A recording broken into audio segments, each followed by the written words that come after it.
Welcome to NewsX. We're live on DSTV channel 421, Go TV channel 125, across all our social media handles. We're Your News on TV. Coming up, more criticism. Meet Chief Executive Officer of the National Youth Authority, Pius Enam Hajide's promise to fly constituents to the U.S. if they vote for him.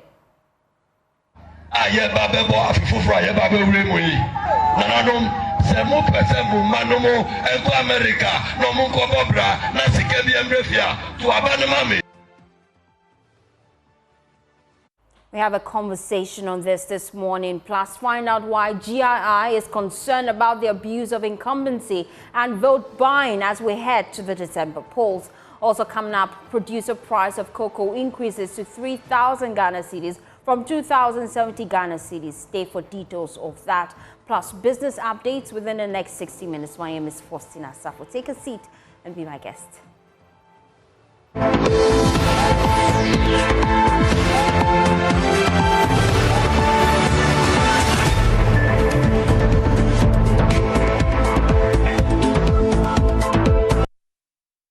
Thanks for choosing us for your home of independent, fearless, incredible journalism.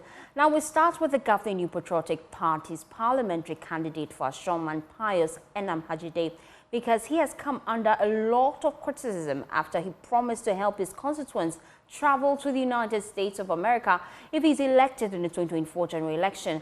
Mr. Hajide asked his constituents to vote massively for him in the upcoming December 7th polls with a helping hand to the USA for the 2026 FIFA World Cup in mind, as he promised them that that is the way forward. Australia, na no money masembi. Ufri Ghana, na uko Australia. Ubetina aeroplane 18 hours. Enukrano, nipabi etumidi mechi yako. World Cup eba. Ayeba bebo afifufra ayeba be uremui. Yeah, bebono ewa America. Enunu 7 hours spend away to America. Nanadum semu pesemu manumu enko America. No munko bobra na sikebi emrefia to abane mami. Uye bebono ewa paso. Uye bebono ewa desase. Uye bebono ewa Newtown. Na upese utukwaya. Mi Pius mi beye wepia. Mi di ube tukwai. Mi di ube tukwai. Mi di ube ko. Na mino Mintise ampim na yamawa kwanya na wodi usako se udemre fem na eduma na yedi ase usase bua nipa no ontumi ho ano hwe na obi foforo so embe ya usimi ntwe konongo kaya mintisa etimeno uye bebuno na opese utukwan uko Germany uko America uko UK uko France baby a opese ubeko bia no ubuami a misu minya akwanya misu mebuao no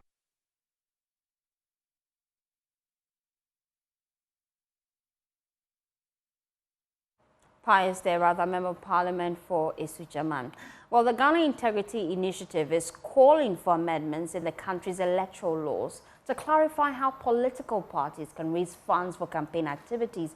The group is worried about vote buying and other expenditure by political parties and individuals in their quest to win power. GII says it is monitoring and tracking any incidents of vote buying, campaign financing, and abuse of incumbency in the lead-up to the 2024 general election. The project will see monitors stationed in hotspot constituencies across the country. Maria Da is Executive Director of GII. Many of these are the challenges we see. We've also seen vote buying increase. We've seen a lot of abuses of states' resources by incumbent governments and incumbent members of parliament. So in response to these challenges, the Ghana Integrity Initiative Consortium is put together the project, and it's intended to monitor campaign spending, track the abuse of incumbency, and document instances of vote buying during the 2024 presidential and parliamentary elections. And we are assured that this would go out there, that the people of Ghana should be aware that the Ghana Integrity Initiative and its partners, the CDD and GACC, are out there monitoring in over 100 constituencies to capture instances of abuse of state resources, abuse or vote buying, and also instances of campaign finance violations.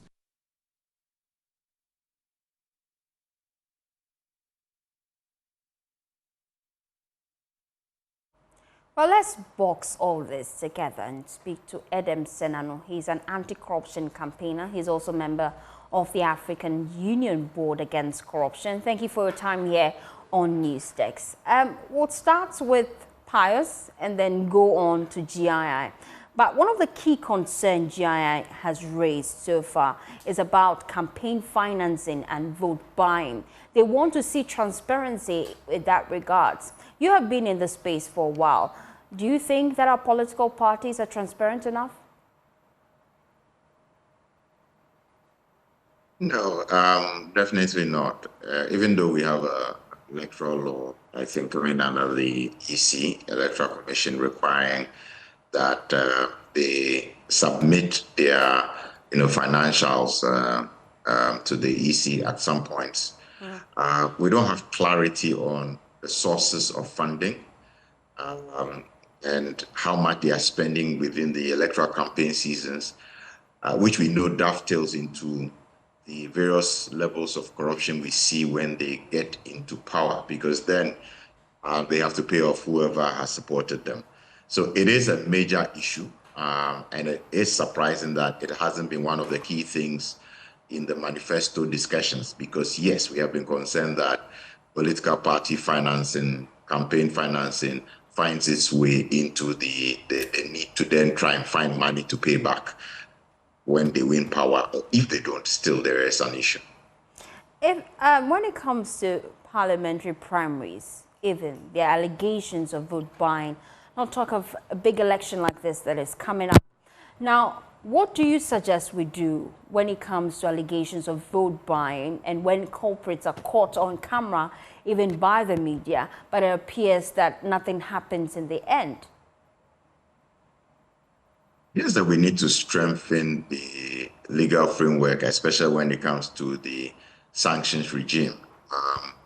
The vote buying, obviously, to the extent that specific items are offered, and it happens quite often, whether it's TVs, outboard motors, money, all kinds of goods and services that are offered. To the extent that that transaction is captured, maybe there's a video clip, there needs to be a reform that allows us to say, look, once you are captured and once there is evidence that people can say that, yes, these transactions occurred, some sanctions will be applied. It's one of the reasons why we've been calling for specialized anti-corruption courts. And then also, doing the football would help, because then the issue of taking advantage of incumbency would have been dealt with.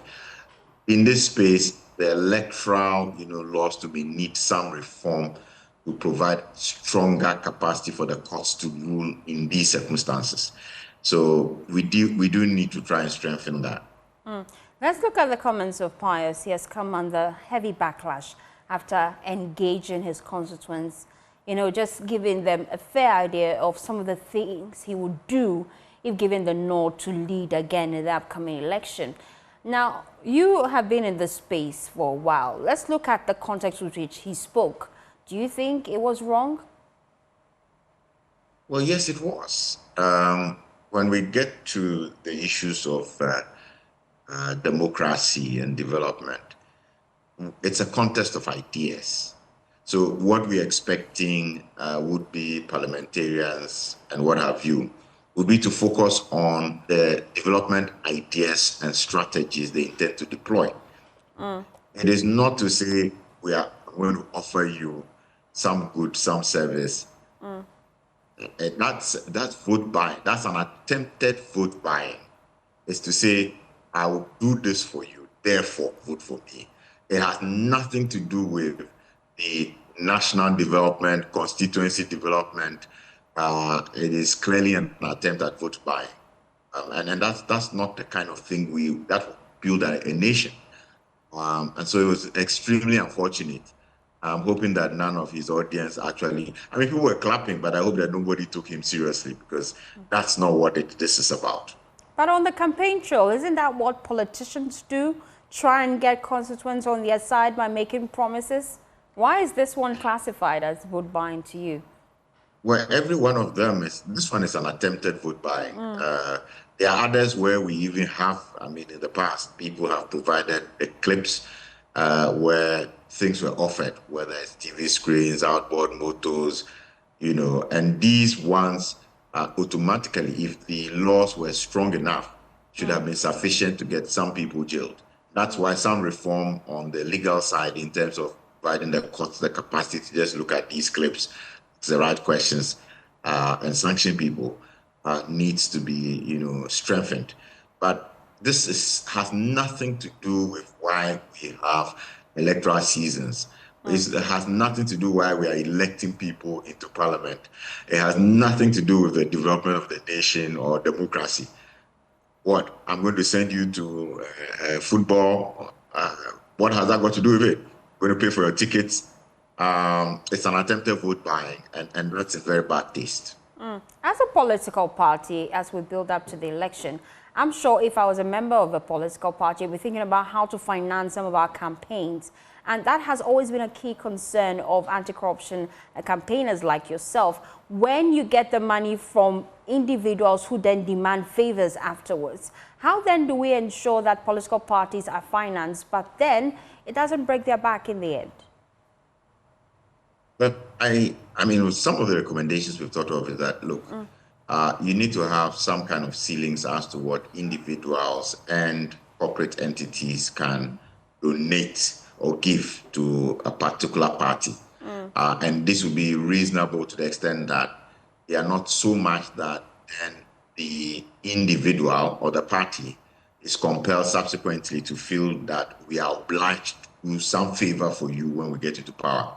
So, for example, if we said that the maximum that a citizen could give to a political party is, let's say, 2,500, the maximum that, let's say, a corporate entity can give is, let's say, 10,000. These are not amounts that, when you get into power, someone can come and demand that you need to do a favor for me. However, then it puts an obligation on that individual political party to make their manifesto or their development agenda so appealing that many more people will give. That is where the thrust of the matter is. It then will compel political parties and political activists to make sure that they are really thinking through what they are offering to the citizens in their constituency or at their national level, so that many more people buy into the ideas. And so you have, if everybody is supposed to give, in terms of individuals, 2,500, you have many more people willing to give that money and many more corporate entities. But it is not so much that at the end of it, that individual or that corporate entity can come and demand a favor from you. So there are ways in which we can think about this that hopefully could have addressed this, but it will require that we look at this issue very seriously. Clearly, the figures we've had in the past, people, parliamentarians spending in excess of, I think, 300 million Ghana cedis or so in a campaign season. I mean, it's just mind-blowing, and there's no way that when they get into power, they will not then begin to try and find schemes and ways in which to raise resources to fill the gap that they have experienced as a result of the electoral season. But it's quite easy to leave the blame on the doorsteps of the political parties. We've seen in parliamentary primaries of both the NDC and the NPP, where individuals, delegates, were demanding money before even voting for them. And so the problem goes beyond just the political parties, doesn't it? Sorry, I missed part of your statement. They said we shouldn't leave it at the doorstep of the political parties. I'm saying that the concern about leaving the blame at the doorsteps of the political parties, when there are also concerns about delegates and individuals, voters, demanding monies before exercising their franchise. We saw similar cases during the NPP primaries and the NDC primaries. So what then should we do with individuals like that? Absolutely. So in under electoral corruption, we have both the vote buying and vote selling, because we've gotten to the point where communities have begun to demand certain social amenities and facilities. Individuals, as you just said, also demand. The vote selling is equally a crime under the law. So if you took advantage of the fact that you're the one who's supposed to vote, and then you demanded something, if there is evidence to show that, you can be hauled before the courts and penalized. I think that we've not done enough of that. I think we need to strengthen that regime. So it is certainly not just an issue of the political parties or political activists wanting to vote by. It is also the space where citizens have begun to say, I will also sell my vote because I think that it's not worth my while thinking through what it is they are offering in terms of ideas. That's a shame, and it is not going to help build our democracy. And we need to make sure that any such persons, whether you are vote buying or vote selling, as much as possible, there's punitive action that will deter people from continuing to do that. It appears there's a huge gap between laws and enforcement. And because you've been on the scene for a while, how do you propose we deal with some of these issues? There's a sense in which we tend to be laid back. I don't know whether it's a Ghanaian thing. Or we just, I mean, there are many spaces where we say policy is dynamic, not static. So we seem to, okay, this is what it is, and we are there for a very long period. When other countries will rapidly make a change, strengthen it. I think even our Nigerian brothers do much better than us. And so, for example, if you take the recent issue of Galamsey, I mean, it is a crisis, but it's taken us all this long to suddenly we are having citizen action. This is another place where we need to understand that the political situation requires immediate actions on these issues. And if we can strengthen the enforcement part, in general, in this country, we seem to be very weak on enforcement. We are here to want to pat each other's back. We don't understand that strict regimes, and this is why you travel and you are happy. You get jobs, your systems work. Enforcement is the difference. And so we need to probably build into the next generation a stronger culture enforcement, being willing to say, look, this is a no, and if you trespass, if you breach the law, you'll be sanctioned. And let's not say this is my brother, this is my sister, this is my in-law, this is a family member, and therefore, oh, please excuse the person. I think that's a major problem, probably part of our subculture, our cultural context that we need to address going forward. Thank you, Edem Senanu. He is an anti-corruption campaigner and a member of the African Union Board Against Corruption. Well, moving on, government has announced a 45% increase in the producer price of cocoa for the 2024-2025 crop season. By this, a 64-kilogram bag of cocoa beans has increased to 3,000 Ghana cedis from 2,070 Ghana cedis. Now, what does this mean to the ordinary cocoa farmer? We'll get into that shortly. But this is just a breakdown of the new price put together by our research team. Now, we've told you that the price has been increased by 45% from the previous price. Now, this is the board. The initial price for the producer price, it was going for 33,120 Ghana cedis. And now that is going for 48,000 Ghana cedis. And this is put out by Cocoa Board. They're looking at ways of encouraging local farmers. Now, this is a breakdown of the increase in the price per bag of cocoa beans since 2008. Now, as far back as 2008, it was selling at 102 Ghana cedis. And we have seen a consistent increase in the price till today. We're standing at 3,000 Ghana cedis. Now, if you've been following the conversation for a while, illegal mining has also been impacting the output of cocoa farmers. And I'm sure this forms part of measures by government to encourage local farmers to go into cocoa farming. And this is a chart showing the percentage changes in cocoa prices over the years. And as far back as 2010, 2011, it was at 44.90%, and then it dropped to 2.50% as far back as 2011 to 2012. Moving forward, we're now seeing that the highest price they have recorded so far in terms of percentage increment was as far back as 2013-2014, where it went up by 62.70%, and then it came back down in 2014 to 2015 to 21.70%. Let's shift all the way to the year 2022-2023, where it stood at 21.20%. We're talking about the percentage changes in cocoa prices over the years.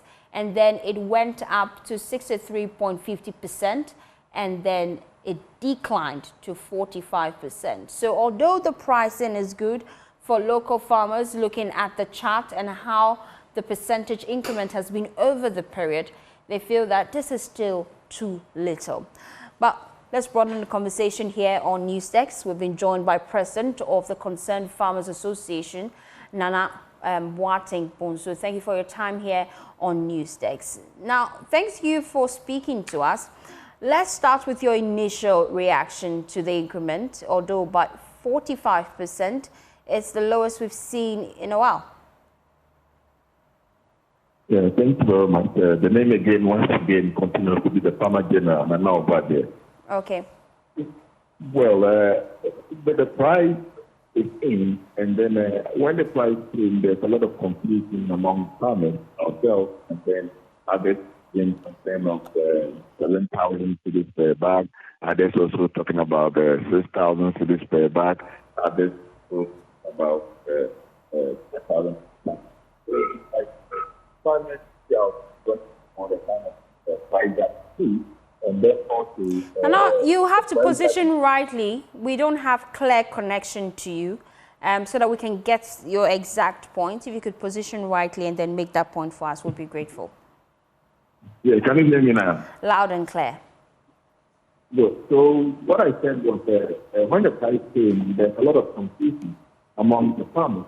Then also other groups, because the other groups are calling for 7,000, others are calling for 6,000. Others are selling for 5,500, and then the price is at the place for 3,000. So what we are doing was to get all the groups also involved for it to come on the common code, whether you know speak on it or not speak on it, and then start market and see the way forward and how it's because same as other countries or other rather Nana, it's becoming increasingly difficult to hear you, but each time you speak, we lose you faintly. I'd like you to position rightly. If I got you right, you're concerned about the pricing. Isn't this good news for you? It is good in a way that they increased cocoa price, but then also there's another agitation with other farmer groups also claiming that the price wasn't enough. Others are also saying that it is good, it is enough. So we are in way for the farmers. So at the end of it, we also have get the views of the farmers to assess whether A or maybe whether the thing that is in is not for us, we will need a higher. So that is the engagement that we are also doing now. That at the end to come up first for acceptance for me to check. Because looking at the way other groups are talking about the kind of language and it's a whole lot of things among the farmers themselves. They will have the possible because somewhat different others are. And now you'd have to position rightly for us. Unfortunately, it's very difficult to hear you. But we're just looking at cocoa production over the past decade, and Cocoa Board has raised concerns about the consistent decline in the amount of beans produced. We used to do about 1 million tons, and now we're around 700,000 tons, which is not so good. We've been engaging some of your members, and they're concerned about the impact of illegal mining and how it actually is affecting production year on year. Nana, I'm hoping I have better connection to you. You say you're pleased with the price, but then we have a bigger concern on our hands, which is the production of cocoa declining year on year. What are you doing about that?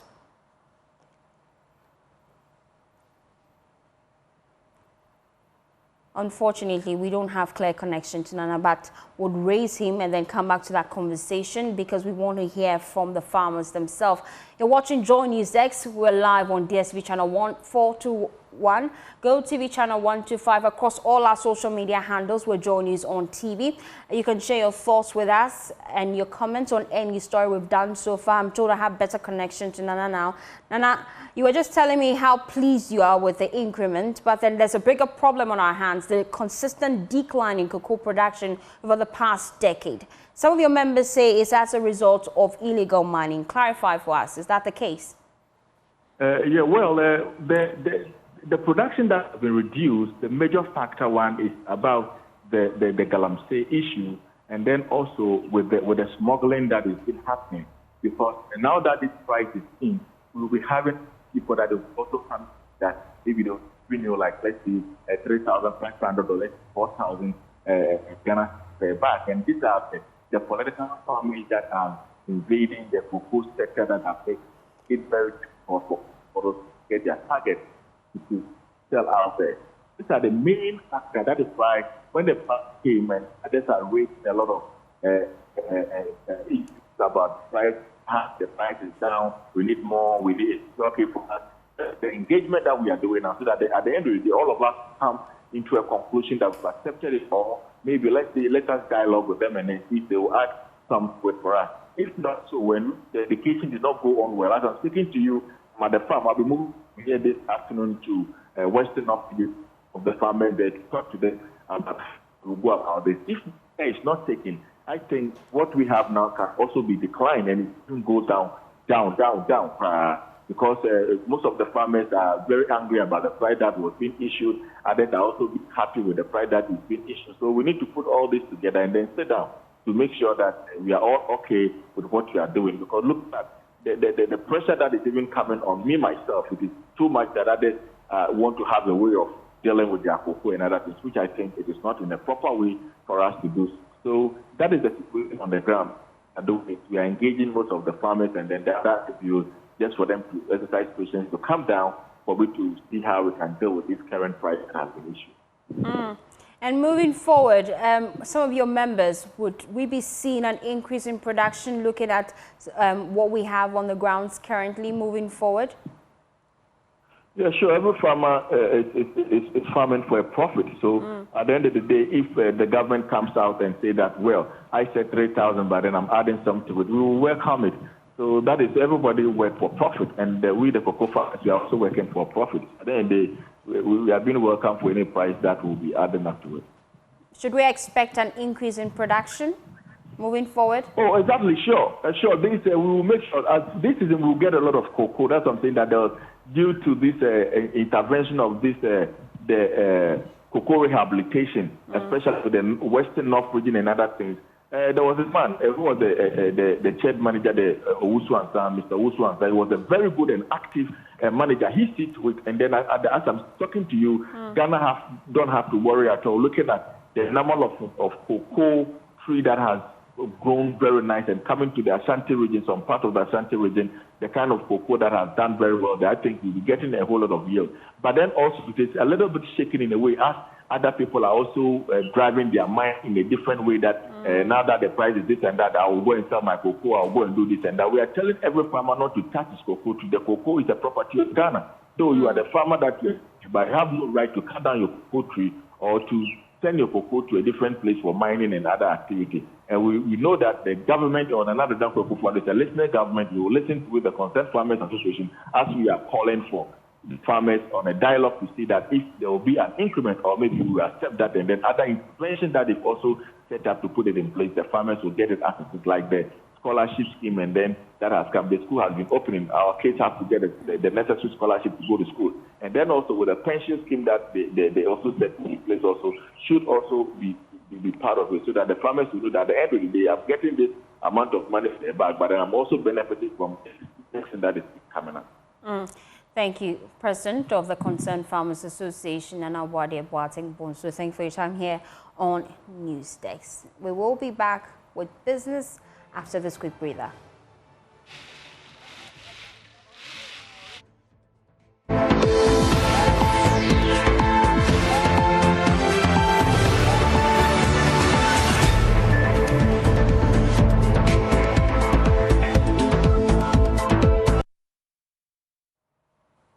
coming with business shortly, but before we do that, the Peasant Farmers Association of Ghana says it is boycotting government's decision not to allow the exportation of rice and other grains following a dry spell in the north. Government last month announced an immediate ban on the export of key grains in response to a dry spell that had devastated agriculture production in 8 regions. Speaking on Newsdesk, President of the Peasant Farmers Association of Ghana, Awal Ado, said his members are yet to receive any reliefs from government, a reason they will boycott the ban. We have not received the 1,000 cedis per acre yet because we had the problem with the data that government put up earlier. Because government has put up some information earlier and that they were going to work with that data. So we have a problem with that data in the first place. And then secondly, we were not in support of that ban because these cereals, meals, and other foodstuffs that government was funding, nobody supported the farm. For us, as long as we are aware, we have not had any report of our members selling to government. Okay. Because in the first place, we had a problem with that measure. And this was because government should have met the stakeholders to negotiate and agree on, we needed to have what we call minimum guarantee price. At what price are we going to sell to government? You don't come out and then implement a ban and say we should sell to government. At what price? Because the farmers are bearing a high cost of production. There was no subsidy for them. Nobody supported our members to be able to produce food. So if we have not been supported and we have to bear the brunt of high prices of inputs in the market to produce this food, and you are placing a ban, secondly, you are telling us to go and sell to government at what price? So these measures that they are putting in place, we seriously disagree with them. So are you encouraging your members to boycott government because they failed to engage at the initial stages? Is that the case? Yes, because there was no engagement.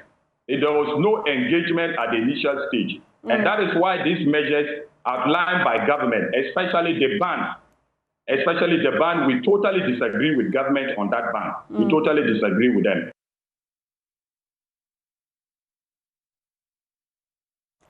Some fishermen from the western and central regions are accusing President Akufo-Addo of standing idle as Ghana water resources are ravaged by illegal mining. They claim illegal mining is not only polluting the country's rivers, but also threatening their livelihoods as the fishing industry bears the brunt of the environmental destruction. They spoke at the estuary of Pra River in the western region, pleading for urgent action. All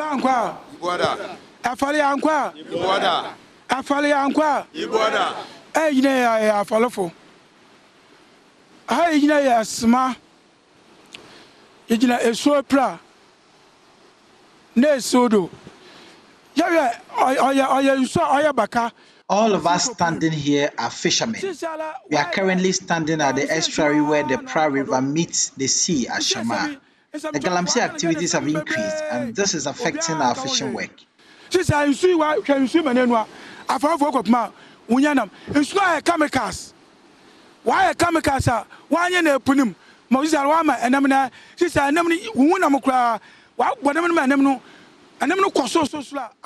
journalists in this country have been talking about it, yet there are no actions. Look at the color of the water now. The fishermen do not get fish because the water has been polluted. IGP and Sana Sojani Paina Odano on one no I'm the man which wrote today. Why am I follow Yalukum? Is a why I come across airport? You want my room? You want my room? Yenu sume biena okunyahwe na tejwe nsua na chede nsu no akọ aprim oya chemicals so e dey nsu mbo otoya ntogbo fra baka nsunum. The sea is now full of chemicals. This has caused the fishes to disappear. We heap all the blames on the president, his vice, the IGP and the commander of the army for all this. We are in our fishing season. But when we go, we return with empty nets.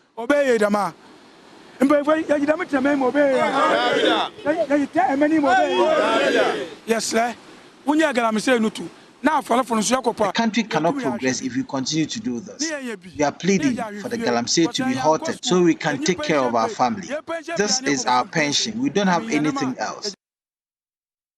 On Climate Focus today, we take you to Tamale, the capital city of the northern region, where for years motorbikes have been preferred in terms of their mode of transportation for many residents. But lately, there's been a significant shift towards car ownership. In this story, Mahmoud Mohammed Nuruddin explores the implications of this trend on carbon emission and why motorbikes remain a more convenient and environmentally friendly option.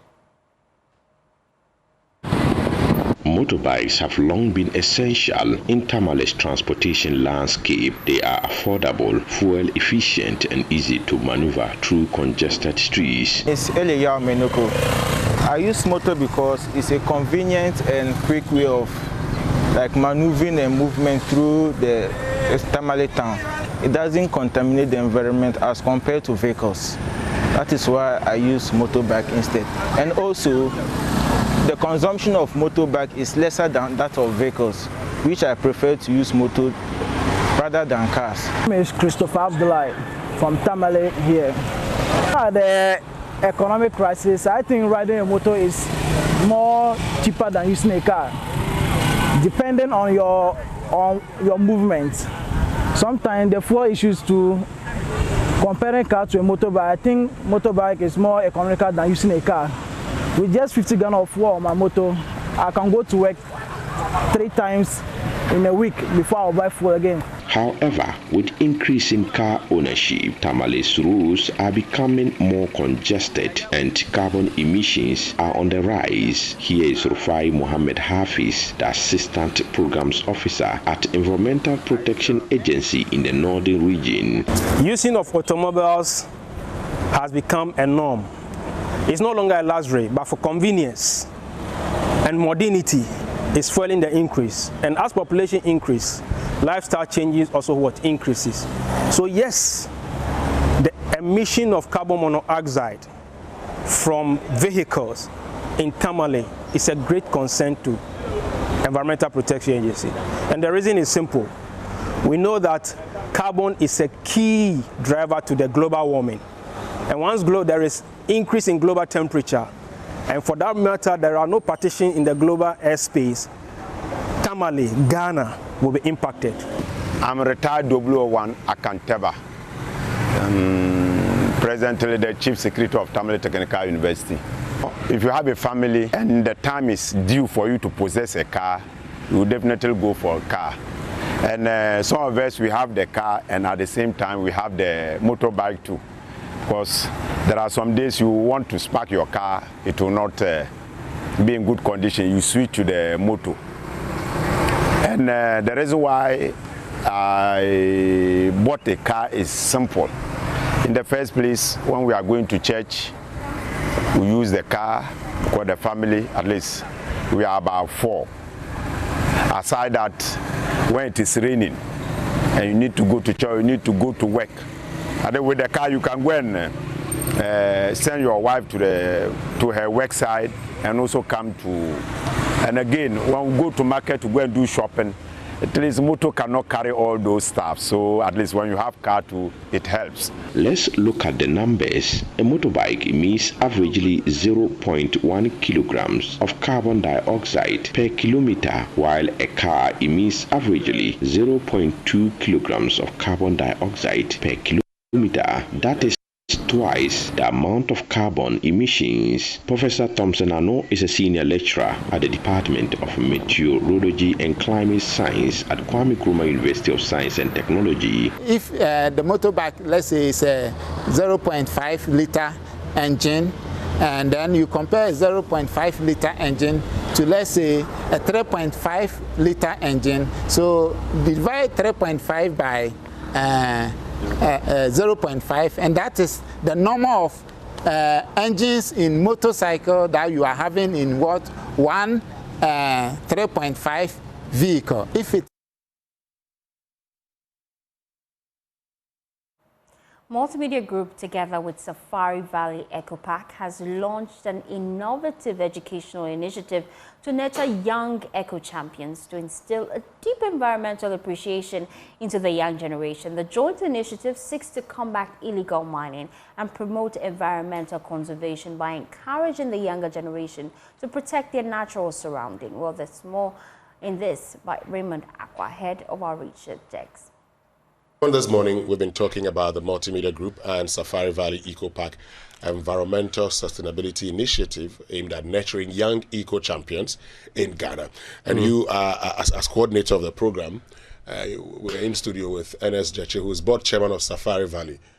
You have a problem? So let's get back to it again. So, I mean, for that person who may have just joined us, Raymond, yes, what are we saying about this program and why is it necessary that we have this program?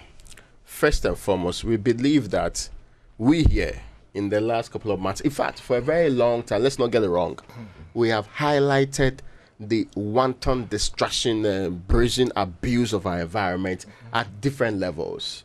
As for illegal mining, we have spent months and years not only following but bringing you the reality on the ground, sometimes to the chagrin of those in authority who believe that we are exposing too much. But we have been consistent with that. We have also realized that perhaps the firefighting approach is not the only way to deal with the problem. And I know that sometimes they access what are people also doing about it. Of course. So we are engaging another environmentally conscious institution, that's Safari Valley. And if you have been there, the first time I went to Safari Valley, I wrote an article on putting luxury and sustainability in the same box in perhaps the most meaningful way I've not seen happen in our part of the world before. But yes, that's what I talked about. So we are partnering to make sure that we catch them young, the young people who are now being targeted and recruited.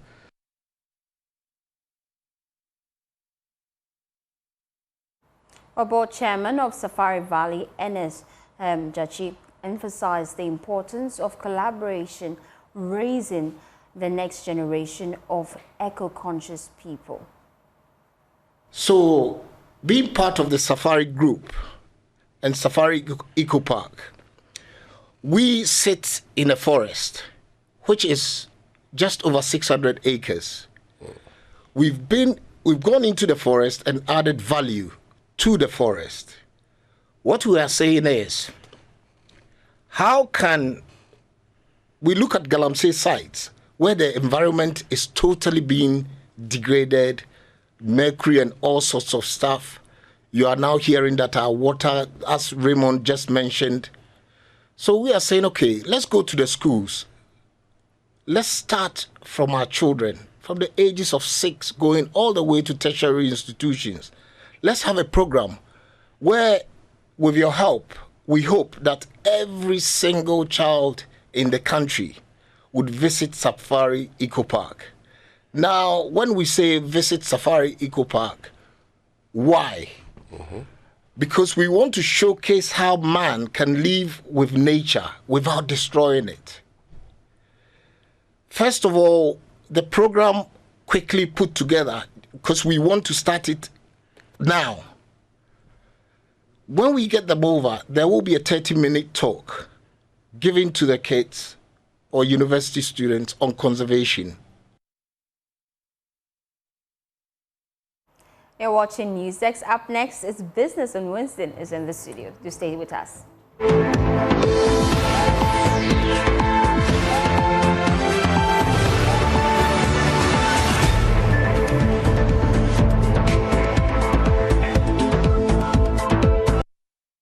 It's now time for Business on NewsDesk. My name is Winston Taki, and at our first business story, the Minister for Food and Agriculture, Dr. Brian Echampon, has disputed the assertion that Cocoa Board has no money to purchase cocoa beans for the 2024-2025 crop season. Cocoa Board has already announced that it will self-finance the purchase of cocoa beans, while the Minister of Finance, Dr. Mohamed Amin Adam, has indicated that some amount of foreign loans will be contracted to support Cocoa Board.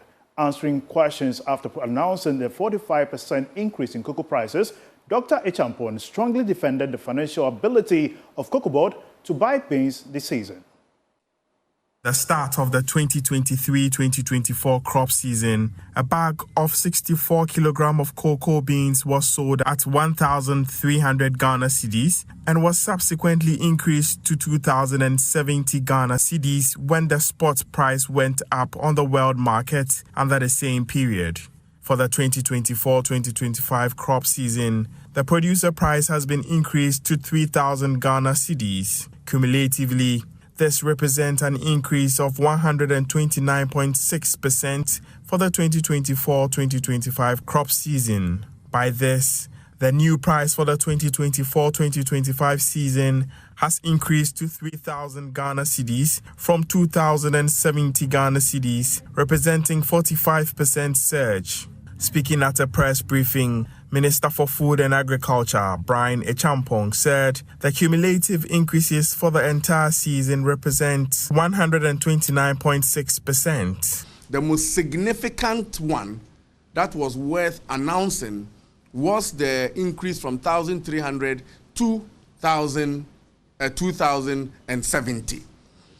So in announcing a new price, you have to now relate it to what announcement you made at the beginning of your season.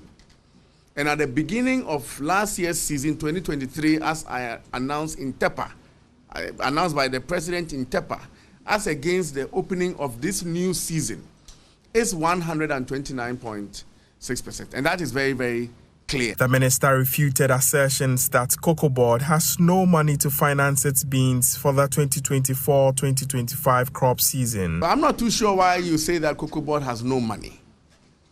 It is a wrong impression. It should never be put out there. Okay? Cocoa Board is well positioned to buy its crops from its farmers and trade same.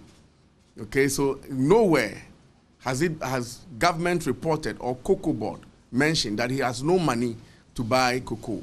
On its target for next season, Mr. Echampon said Cocoa Board is hopeful of achieving its projections for the coming season. And we are hoping that, notwithstanding the El Nino, we will bounce back strong into the high 650,000s before hopefully we can change the trajectory to higher numbers. So yes, we have, for the purpose of our calculations, based on research done on all the cocoa farms. So with that planning, we're pegging it at a conservative 650,000, and we will continue to employ the tools that helps us to increase those numbers.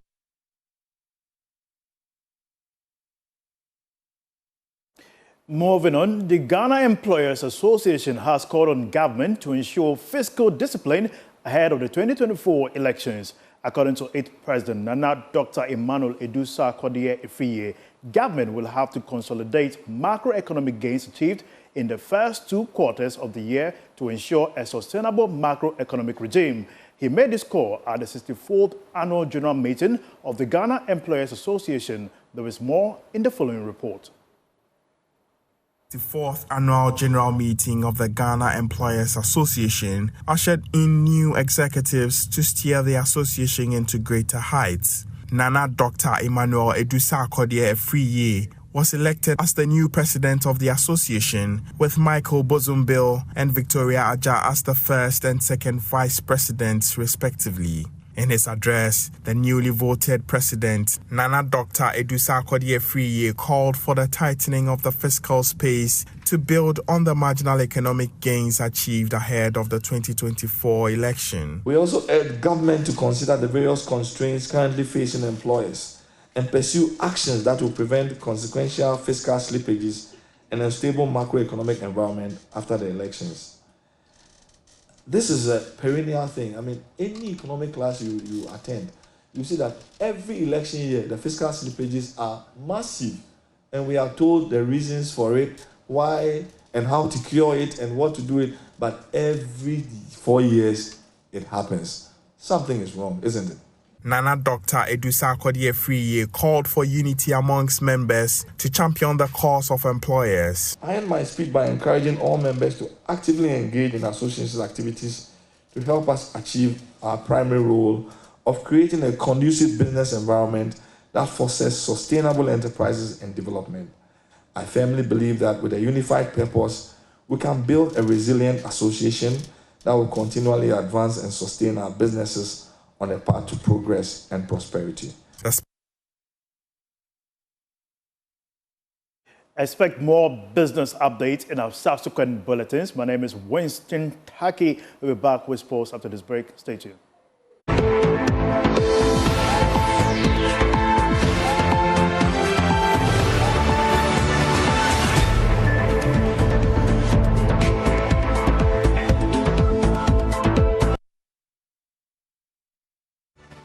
Well, that's it for NewsDesk. For more news, please log on to myjoyonline.com. My name is Faustina Safo. Good morning.